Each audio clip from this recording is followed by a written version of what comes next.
বলা হয়েছে ভাই আপনি টিনগুলো কোথায় নিয়ে যেতেছেন, এগুলো তো চেয়ারম্যান চাইছে।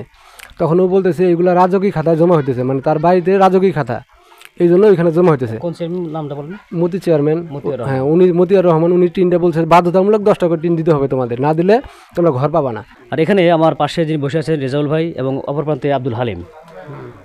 এদের অভিযোগ হচ্ছে দুইজনের বিরুদ্ধে। তারা হচ্ছে যে শতগ্রাম ইউনিয়ন পরিষদের গ্রাম পুলিশ আবেদ আলী, শহীদুল ইসলাম এবং মিজানুর, যেটা এখানকার স্থানীয় একজন আওয়ামী লীগের নেতা ছিলেন। তো আমার কাছে এখন কথা হলো যে আপনার অভিযোগ কী কী ছিল, কার বিরুদ্ধে? আমার অভিযোগ ছিল আমার আশ্রমের 3টা রুমের 10টা করে 30টা টিন নিছে। এটা কি এই টিনগুলো যদি আমার থাকতো তাহলে আমি ঘর দিতে পারতাম, এটা আমার সুবিধা হইতো। বাইরে থেকে পাকের ঘর বা রান্না করার ঘর তোলার জন্য আমার সুবিধা হইতো, কিনতে হইতো না।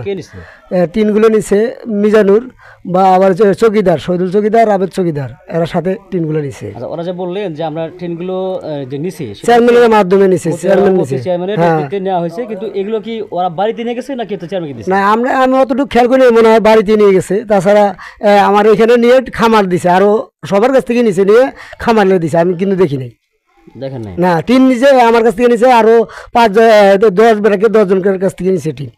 আচ্ছা, তো আপনার কি অভিযোগ আছে, কার বিরুদ্ধে? আমার অভিযোগ হলো 3 জনের বিরুদ্ধে।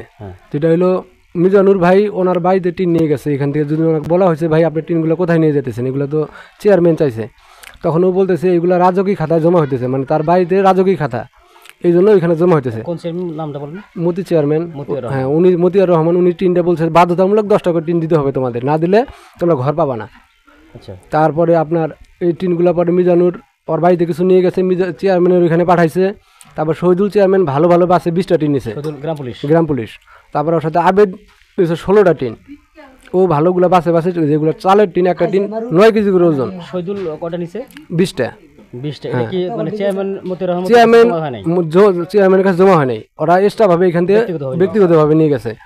তারপরে আপনার এই যে মিজানুর রহমান আমার ঘর বাবদ 3বার করে, মানে 3বার আমার নামটা কাটা দিয়েছে। আমি মানুষকে দিয়ে ঠিক করে নিছি, নেওয়ার পরে লাস্ট মুহূর্তে মানে আর পারি নেই, তখন 30,000 টাকা আমি দিছি এই ঘর বাবদ। তখন নামটা আবার পরিবর্তিতভাবে ঠিক করে দিছে।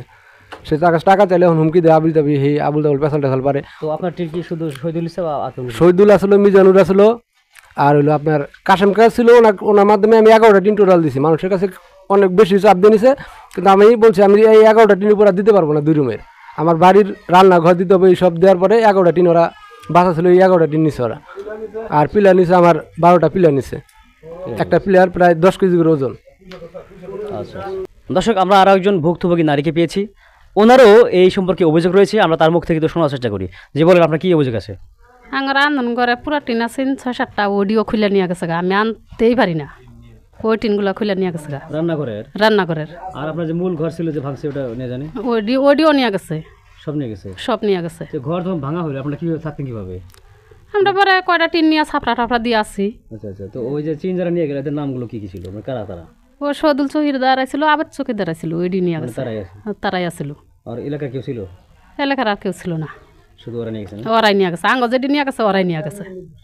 আচ্ছা আচ্ছা, চেয়ারম্যান পাঠাইছে না কেরা পাঠাইছে জানি না। আচ্ছা।